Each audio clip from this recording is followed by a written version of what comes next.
माँ तू सबसे प्यारी है, माँ तू जग में न्यारी है। माँ तू सबसे प्यारी है, माँ तू जग में न्यारी है। पिता, पुत्र और पवित्र आत्मा के नाम पर आमीन। आप सबों को जय यीशु। एक शिकायत मुझे सुनने के लिए मिला, पढ़ने के लिए मिला। कैथोलिक कलीसिया केवल पुरोहितों के द्वारा चला रहा है। अन्य जो लेटी है, लोकधर्मी है, उनको वहाँ कोई स्थान मान सम्मान नहीं, उनको कोई कार्य करने के लिए, सुसमाचार प्रचार करने के लिए नहीं देता। केवल पुरोहित का अपना मनमर्जी कलीसिया में चलता है। ऐसे ऐसे कर करके काफी सुनने के लिए हमें हमेशा मिलता है। इसके अंदर का सच्चाई कितना है, आज के क्लास में हम लोग इसी को मनन चिंतन करेंगे और सीखेंगे ये लोकधर्मी या लेटी किससे कहते हैं, क्या उनका कोई रोल कलीसिया में है कि नहीं, कलीसिया क्या करने के लिए उनसे आग्रह करते हैं। मैंने इससे पूर्व में भी मेरे विचार में 3-4 क्लास डाला है, कौन सुसमाचार की घोषणा कर सकता है। उसका 3 लेवल मैंने बोल करके दिया। उस एक लेवल के अंदर जो लोकधर्मी, मैं भी एक लेमैन हूँ, शादीशुदा व्यक्ति हूँ। मैं ना पुरोहित है ना बिशप है, लेकिन मैं एक लोकधर्मी हूँ। मैं सुसमाचार का प्रचार कर रहा हूँ। पूरा वर्ष में फुल टाइम प्रभु का सेवा करने वाले एक मिशनरी हूँ। गांव गांव जाते हैं, पारिशों में जाते हैं, बड़े बड़े रिट्रीट्स कंडक्ट करते हैं, जो लोगों का घर विजिट करते हैं, लोगों को सही मार्ग बता करके देते हैं। जो एक ले पर्सन करना है उसको मैं करता हूँ। जैसे हमारे एक भाई ने टिप्पणी में लिखा था, कोई भी बपतिस्मा दे सकता है। ईसा मसीह में जो विश्वास कर रहा है वाला कोई भी व्यक्ति बपतिस्मा दे सकता है। कोई भी व्यक्ति, इसका मतलब मिस्सा भी अर्पित कर सकता है। कोई भी व्यक्ति, इसका मतलब पाप स्वीकार भी कर सकता है। खैर इतना उन्होंने नहीं लिखा है। उनका कहना था सब लोग बपतिस्मा दे सकता है, कोई मना नहीं है। क्योंकि ईसा मसीह ने कहा, तुम संसार के कोने कोने में जाओ, लोगों को सिखाओ, शिष्य बनाओ और उन्हें पिता, पुत्र, पवित्र आत्मा के नाम पर बपतिस्मा दो। तो कोई भी दे सकता है करके। एक गलती हम लोग यहाँ पर ये करते हैं, बाइबल का वो बात किससे कहा, क्यों कहा, इसको भी थोड़ा हमें देखने की जरूरत है। कहा, क्यों कहा, ये सब देख करके एक वस्तु को समझना है। केवल एक ही जगह का एक वचन को भी नहीं पकड़ना, पूरे बाइबल के अनुसार थोड़ा सा देखने की जरूरत है। वहां पर ईसा मसीह का कहना किससे था? वहां पर केवल 12 शिष्य लोग था। वहां पर केवल वो शिष्य लोग था, अन्य लोग नहीं था। उन शिष्यों से प्रभु ने कहा था, चाहे मत्ती का सुसमाचार अध्याय 28 वाक्य 20 या मार्कुस का सुसमाचार अध्याय 16 जो वाक्य 15-16, कहीं पे आप देखो वो ईसा मसीह ने किससे कहा? शिष्य लोगों से, प्रेरित लोगों से कहा है। बाइबल के अंदर हमें ऐसा कई उदाहरण मिलेगा जो प्रेरितों को विशेष रूप से बोला है। इसके बाद प्रेरित चरित्र को लेना वहां खत्म नहीं है। इसके बाद प्रेरित चरित्र को लेना। प्रेरित चरित्र के अंदर विशेषकर अध्याय 7 में आ जाओ। वहां पर पेतरुस कहते हैं, यदि हम लोग खाने पीने की बातें अगर देखते रहेगा, जो सुसमाचार की घोषणा जो हमें मेनली करना चाहिए वो करने में बाधा होगा। इसलिए उन लोग 7 डीकन्स को चुनते हैं। इसके बाद वो कार्य उन्हें सौंपा है और शिष्य लोग, 12 प्रेरित लोग पूर्ण रूप से प्रभु का जो सेवा कार्य, वचन की घोषणा, ये वाला कार्य में लगे रहे। तो वहां पर हम लोग देखते हैं इन 7 जो डीकन्स को जो चुना, उनका काम कुछ अलग है। ये शिष्य लोगों ने उन्हें चुनने के बाद क्या किया? सबसे पहले उनके ऊपर हाथ रख करके प्रार्थना किया। हाथ रखना, लेइंग हैंड, बाइबल के अनुसार एक बहुत बड़ा एक अधिकार है। जैसे एक पुरोहित अभिषेक लेता है, उनके ऊपर बिशप हाथ रख करके प्रार्थना करता है। हाथ रखना ये अधिकार देने का है। उन 7 लोगों को चुनने के बाद उनको अधिकार दिया।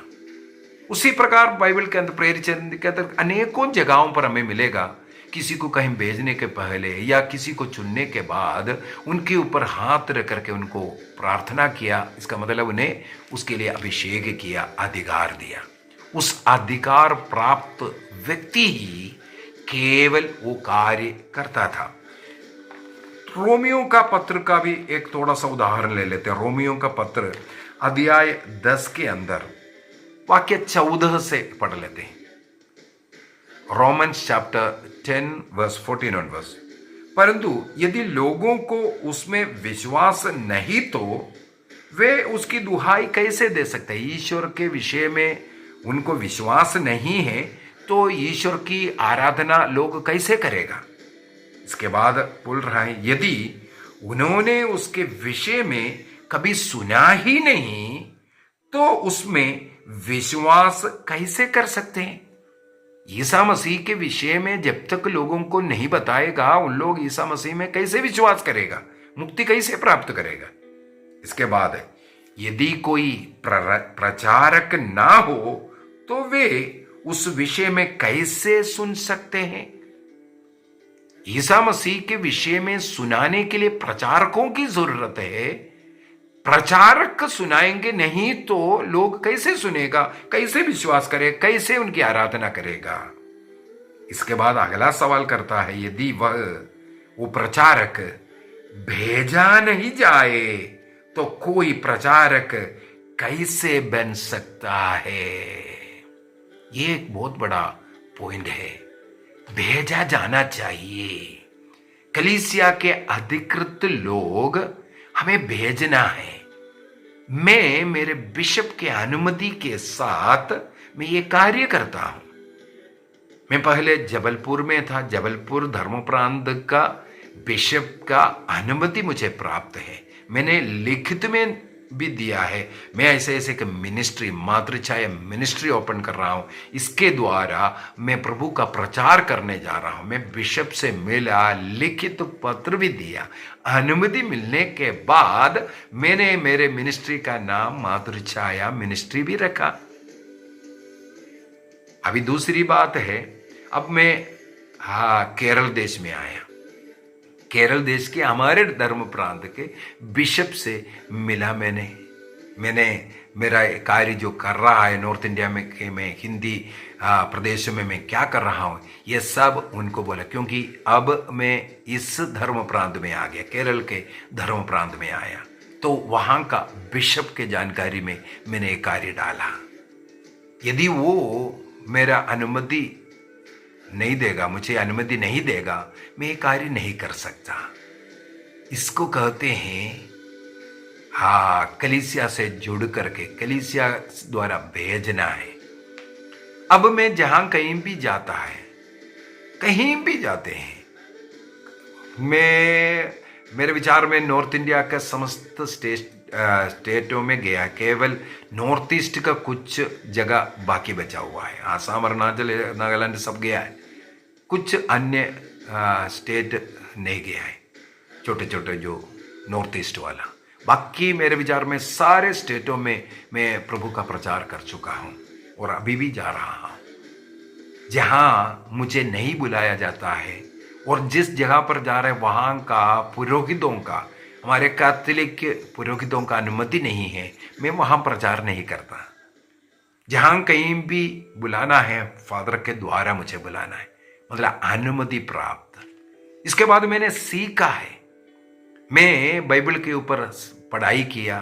मैं कैटेकिज्म ऑफ कैथोलिक चर्च, मेरे पास इसका किताबें हैं, और मेरे पास सेकंड वेटिकन काउंसिल की किताबें, अनेकों के कलीसिया की किताबें हैं। मेरे पास एक स्वयं एक लाइब्रेरी में रखा हूं और उससे पढ़ करके मैं पढ़ाता हूं। जो बाइबल पंडित लोग, बड़े बड़े ज्ञानी लोग जो थियोलॉजियन है, ये सब जो सिखा रहा है उसको पढ़ने के बाद उसी को मैं पढ़ाता हूं।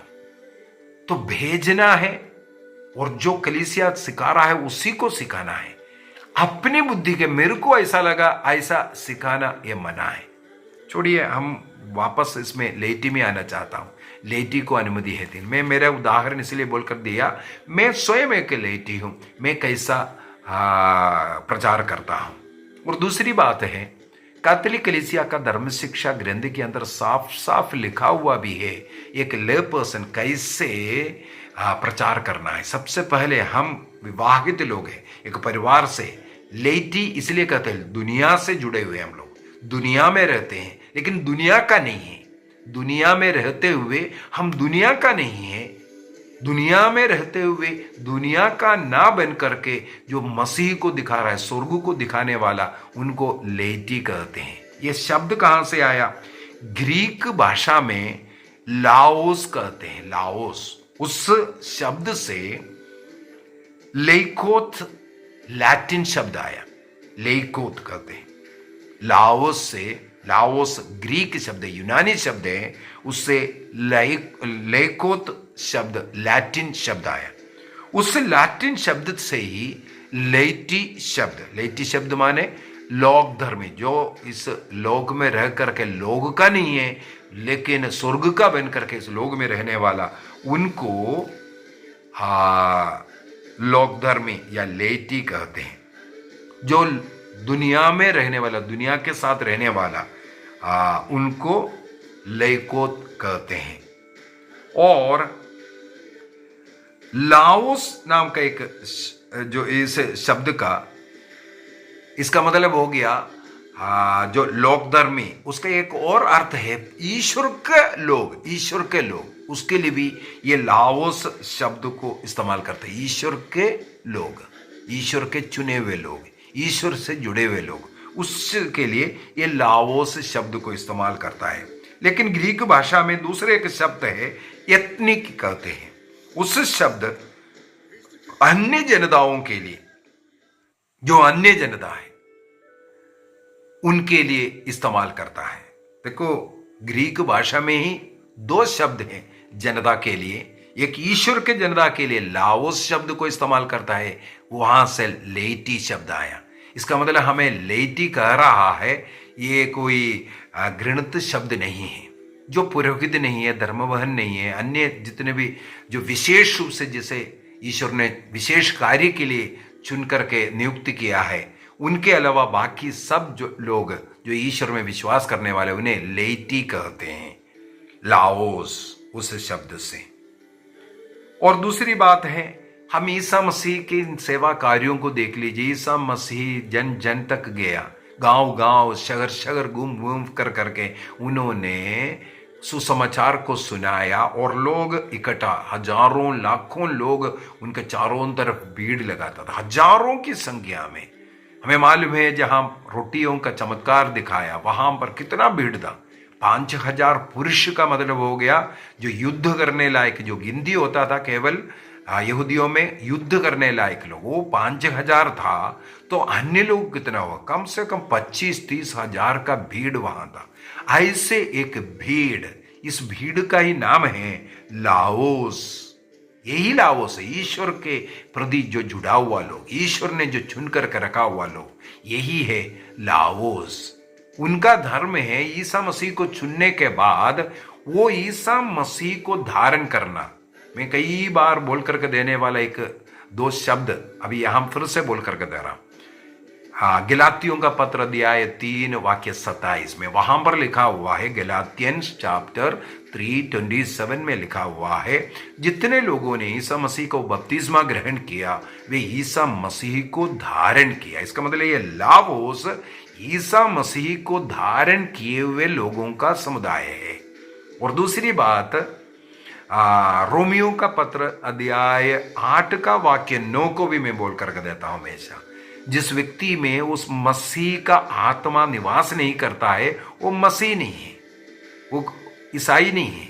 ईसा का आत्मा जिसमें, ईसा का आत्मा का मतलब है ईसा मसीह का मनोभाव, उनके जैसे दिखने वाला, उनके जैसे जीवन जीने वाला, व्यक्ति नहीं है वो ईसाई नहीं। इसका मतलब है ये लाओस वो लोग हैं, लेटी वो लोग हैं जो ईसा मसीह को धारण कर ईसा मसीह जैसे दिख रहा है।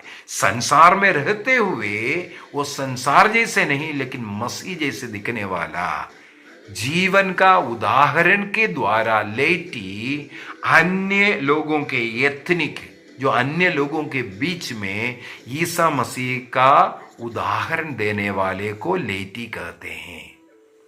तो लेटी शब्द गलत नहीं है, हमारा सबसे पहला बुलाहट ही यही है। आप बाइबल लेकर के प्रचार मत कीजिए, आप अपना जीवन को मसीह जैसे बनाइए, मसीह का स्वभाव में आइए, मसीह का स्वभाव में आइए। दूसरी बात, ईसा मसीह ने उन भीड़ में से हमें मालूम है एक 70 लोगों को चुना था। 70 शिष्य लोग बोलते हैं, उन्हें दो दो कर करके भेज रहा था। तो 70 का एक ग्रुप हमें मिलता है, वो भी तो लेटी ग्रुप है ना। इसके बाद उन 70 में से प्रभु ने 12 लोगों को अलग किया, 12 लोगों को अलग किया, बाकी लोग लेटी बन गए। ये 12 अलग किया, उन्हें ईसा मसीह ने नाम डाला प्रेरित। उन 12 में से प्रभु ने क्या किया, एक को फिर से अलग किया, उनको उन 12 का और पूरे जो जन समुदाय है उनका अध्यक्ष बनाया, मुख्य बनाया, पेत्रुस। तो ईसा मसीह ने स्वयं किया हुआ एक घटना है। बाइबल के अंदर फिर से हम लोग पढ़ सकता है, ईसा मसीह जी उठने के बाद अनेकों लोगों को, 500 लोगों को इकट्ठा दर्शन दिया। जो यम्माउस जाने वाला शिष्य, 2 शिष्य, उनको दर्शन दिया। पेतरुस को अकेला दर्शन दिया, 12 को दर्शन दिया। इसका मतलब वो अकेला को भी पकड़ रहा है, छोटा ग्रुप को भी पकड़ रहा है, बड़ा ग्रुप भी उनका है, सब लोग प्रभु का है। इसलिए ये बोलना गलत है। जिन्हें जिस कार्य के लिए चुना वो कार्य करना है। सबसे पहले हमें एक पारिवारिक जीवन जीने के लिए चुना है। एक अच्छा परिवार जीवन जी करके समुदाय में, इस दुनिया में उदाहरण देना, यही सबसे बड़ा सुसमाचार है। ये बाइबल लेकर के घूमने की कोई जरूरत नहीं। आप जिस एरिया में रहता है उस एरिया में एक अच्छा क्रिस्त का साक्षी बन करके रहो। इससे बढ़ करके एक सुसमाचार का घोषणा नहीं है। आप अपने पूरे जीवन में बाइबल पकड़ करके उल्टा पुल्टा सिखाने से बढ़ करके आप एक अच्छा क्रिस्तीय जीवन जी करके एक सुसमाचार लोगों को दे दो। मैं एक क्लास 5वां सुसमाचार बोल करके भी डाला था। यही तो इसी के ऊपर ही है, हमें 5वां सुसमाचार बनने की जरूरत है। और बाइबल के अंदर भी मैं कई उदाहरण बोल कर देता हूँ इस प्रकार जीने वालों के विषय में। प्रेरित चरित्र उसके अध्याय 21 के अंदर, प्रेरित चरित्र अध्याय 21 के अंदर वाक्य 8 और 9 आगे ऐसा पढ़ना। वहां पर फिलिप के घर में, फिलिप हमें मालूम है जो 7 लोगों को जो चुना था डीकन, वो किस प्रकार का जीवन जी रहे। उनके 2 पुत्रियों के विषय में वहां पर लिखा है, उन्हें भविष्यवाणी की कृपा मिला हुआ था। वो कन्याओं के विषय में वहां पर लिखा। लेटी है, वो प्रभु का कार्य कर रहा है। ईश्वर ने फिलिप को किस कार्य के लिए चुना? खाना, लेकिन वो फिलिप ने प्रभु का सेवा भी करना, वचन का घोषणा भी शुरू किया। स्तेफानुस खाना परोसने के लिए, खाना बनाना, वो सब कार्य करने के लिए था। स्तेफानुस का भाषण हम बाइबल में पढ़ते हैं, कितना सुंदर भाषण दिया उन्होंने। प्रेरित अध्याय 7 को पढ़ना, बहुत ही सुंदर भाषण। तो ये कार्य भी अपने जीवन में करता है। ये लेटी था, वो 12 शिष्य नहीं था, लेटी, ले पर्सन। दूसरी बात है, रोमियो का पत्र अध्याय 16 के अंदर भी हम लोग मिलेगा। वहां पर संत पौलुस लिखते हैं, उनके साथ जो काम करने वाले, वहां पर 2 जो लोगों का नाम लिया है, प्रिस्का और जो अक्विला का। प्रिस्का और अक्विला हमें प्रेरित चरित्र के अंदर कई जगह पर मिलता है। उनका पूरे परिवार को बपतिस्मा दिया कर करके, ऐसे सब हम लोग पढ़ते हैं। प्रिस्का का पति है अक्विला, ये प्रभु का सेवा करने वाला ले पर्सन है। इसके बाद फिलेमोन के पुस्तक के अंदर भी हम लोग यही पढ़ते हैं, संत पौलुस यही लिखते हैं। जो संत पौलुस के साथ जो प्रेरिताई कार्य में मदद करने वाले ले पर्सन्स के बारे में। इस प्रकार अनेकों जगहों पर हमें बाइबल के अंदर भी मिलता है ले पर्सन किस प्रकार सेवा किया। लूकस का सुसमाचार अध्याय 8 वाक्य 2 के अंदर 12 शिष्यों का नाम लिखते लिखते आगे लिखा हुआ है कुछ नारियां भी प्रभु के साथ था। इसका मतलब प्रभु के शिष्य गणों में नारियां भी थी। क्या करते थे? अपने धन का और अन्य सेवा कार्य करने के लिए धन का उपयोग करना था, और धन प्रभु के सेवा कार्य के लिए उपयोग और अन्य सेवा कार्य करने के लिए वे वहां कार्य कर रहा था, जो नियमानुसार रह करके वो बाइबल लेकर के प्रचार किया करके कहीं नहीं लिखा है। तो हमें दिया हुआ है, जिसको बाइबल पढ़ करके ज्ञान लिया हुआ है, हमें मालूम है इवन सेमिनारी में ले पर्सन सिखाते हैं। मैं पुरोहितों का, फादरों का, सिस्टरों का सब रेटिट में लिया हूं, उनका वार्षिक कई सेमिनारियों में मैं रेटिट लिया हूं। प्रभु मुझे इस्तेमाल कर रहा है। कौन बोल रहा है ले पर्सन से नहीं करता? मैं तो किया, पुरोहितों का बिशप लोग उसमें भाग लिया, मैंने रेटिट दिया। कैसे बोल सकता है केवल पुरोहित लोग करता है, ले पर्सन को नहीं करते? आपको उसका काबिल बनना है भाई। अगर ड्राइविंग करना है तो ड्राइविंग सीखना है, लाइसेंस लेना है। लाइसेंस के साथ मैं ड्राइविंग सीख लिया, अभी मैं चला सकता हूँ, लाइसेंस की जरूरत नहीं है, ये बोलना गलत है। लाइसेंस के साथ गाड़ी चलाना पड़ेगा। कैथोलिक कलीसिया में नियम के अनुसार रहकर कैथोलिक कलीसिया जो सिखा रहा है उसके अनुसार सिखाना पड़ेगा। आप अपने मर्जी से ये चलाना, ये दुरुद्देश्य है, दुरुद्देश्य, सही उद्देश्य नहीं। मैं कलीसिया के साथ जुड़ करके क्यों सेवा कर रहा है? मेरा एक ही उद्देश्य है, आत्माओं को बचाना, प्रभु का कार्य करना। तो मुझे उसका सहायता कलीसिया दे रहा है। मेरे बच्चे लोग कलीसिया का सेवा कर रहा है। मेरा बेटा एक डायसिस में जो कार्य कर रहा है, उसका अपना नौकरी भी है। शनिवार संडे वगैरह जो है वो चर्च का भी, पैरिश काउंसिल का था, आजकल जो है डायसिस के लेवल में है। कहाँ नहीं हो सकता? सेवा करने के लिए आपको आगे बढ़ना, उसका योग्य बनने की जरूरत है। अयोग्य लोग अपने को योग्य मानते हुए अन्य लोगों से भी बढ़ करके बोलना, ये गलत है। यहां गलती है। 1987 में अक्टूबर महीने में एक सिनड हुआ था, 7th सिनड है, 7th ऑर्डिनरी सिनड। उसके अंदर लोक धर्मी के विषय में ही चर्चा हुआ था, लोक धर्मी के विषय में।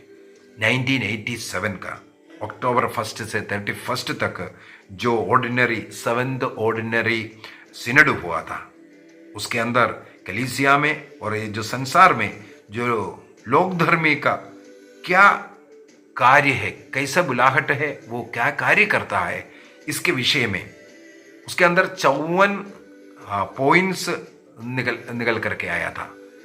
54 पॉइंट, जो ले पर्सन किस प्रकार वो संसार में रह करके कार्य कर सकता है, और वहां कोट किया हुआ है, कैनन लॉ के अंदर कोट किया हुआ है, हम ले पर्सन क्या क्या काम कर सकता है, बहुत कुछ कर सकता है।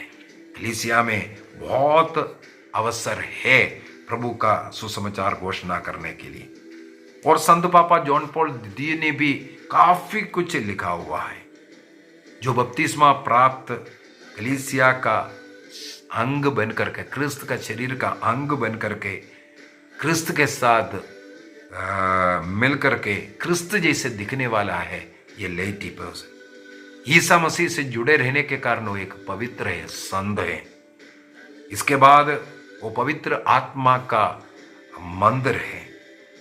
वो ईश्वर जो पवित्र है, वो पवित्रता के लिए उन्हें बुलाया है, और ईसा मसीह का पुरोहिताई और नबी और राज्यत्व का भागीदारी बपतिस्मा के द्वारा उसे मिला है।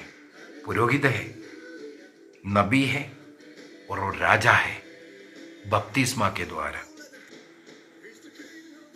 इसलिए इस संसार में रह करके, संसार के ना बन करके बल्कि ईश्वर का बन करके इस संसार को उदाहरण देने वालों का नाम है ले पर्सन। मेरे विचार में आपको समझ में आया होगा।